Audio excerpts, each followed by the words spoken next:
வணக்கம். இன்றைய சோலை சமையலில் தக்காளி சூப்பு செய்யலாம். அது சாப்பாட்டுக்கு ஊற்றி சாப்பிட்லாம், குடிக்கவும் செய்யலாம். அது எப்படி செய்கிறதுன்னு பார்க்கலாம் வாங்க. சூப்புக்கு தேவையான பவுடர் ரெடி பண்ணலாம். ஃபஸ்ட்டு பட்டையை போட்டுக்கலாம் கடாயில்.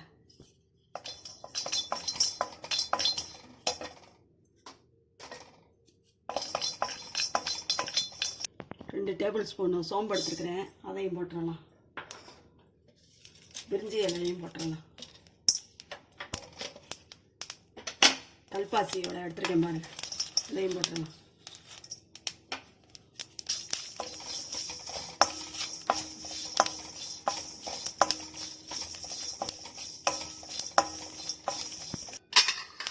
ரெண்டு டீஸ்பூன் கசகசா எடுத்துருக்கேன் பாருங்க.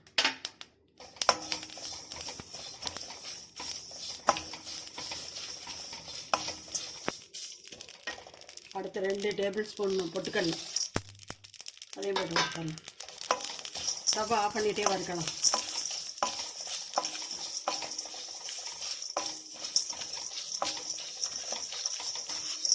ஆற வட்டி பவுடர் அரைச்சிட்டு வந்துடலாம்.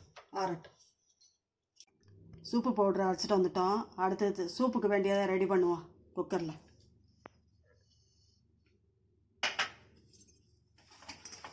ஒரு டேபிள் ஸ்பூன் துவரம்பருப்பு ஊற வச்சுருக்கிறேன், கழுவிட்டு அதை ஊற்றிடுவோம்.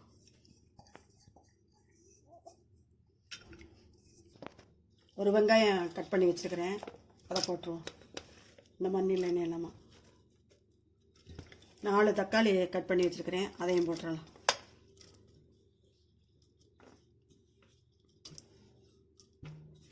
நாலு பச்சை மிளகாய், காரத்துக்கு இதுதான் பச்சை மிளகாய் தான். ஒரு 10 பூண்டு கிட்ட போட்டிருக்கேன். மஞ்சத்தூளையும் போட்டுடலாம். உப்பையும் போட்டுடலாம். தேவையான அளவு தண்ணி ஊற்றிக்கலாம்.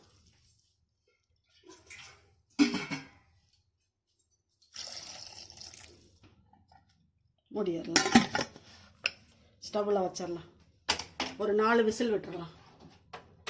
விசில் விட்டு எடுத்தாச்சு. அடுத்து தாளிச்சிருவோம். கடாய் காஞ்சிருச்சு, நெய் ஊற்றிக்கலாம். நெய் தான் ஊற்றி தாளிக்கணும் இந்த சூப்புக்கு. சோம்பு போட்டுக்கலாம், ஒரு டீஸ்பூன் சோம்பு. கருவேப்பிலையும் போட்டுக்கலாம். சூப்பை ஊற்றிடலாம். நல்லா கொதிக்கட்டும். அதுக்கப்புறம் பவுடரை போட்டு இறக்கலாம். வச்சிருச்சு. இப்போ நம்ம அரைச்சி வச்சோம்ல அந்த பவுடரை போட்டுடலாம். சூப்பு பவுடரை போட்டுடலாம். ஒரு ஸ்பூன் போட்டிருக்கேன்.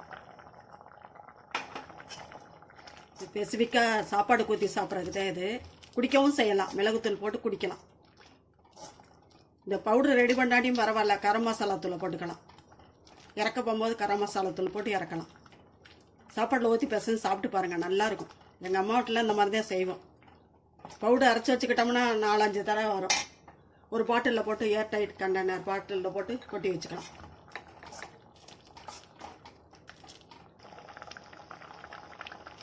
கொத்தமல்லி தூவிட்டோம். காய் இல்லாட்டி கூட இது தக்காளி சூப்பு வச்சுக்கிட்டு சாப்பாட்டில் ஊற்றி சாப்பிடலாம். இந்த மாதிரி செஞ்சு பாருங்கள். ஸ்டவ் ஆஃப் பண்ணிடலாம். தக்காளி சூப்பு எப்படி இருக்குன்னு செஞ்சு பாருங்கள். செஞ்சு பார்த்துட்டு கமெண்ட்ஸில் சொல்லுங்கள். பிடிச்சிருந்தா லைக் பண்ணுங்கள், ஷேர் பண்ணுங்கள். சோலை சமையலுக்கு சப்ஸ்கிரைப் பண்ணுங்கள். நன்றி, வணக்கம். நாளை வீடியோவில் பார்க்கலாம்.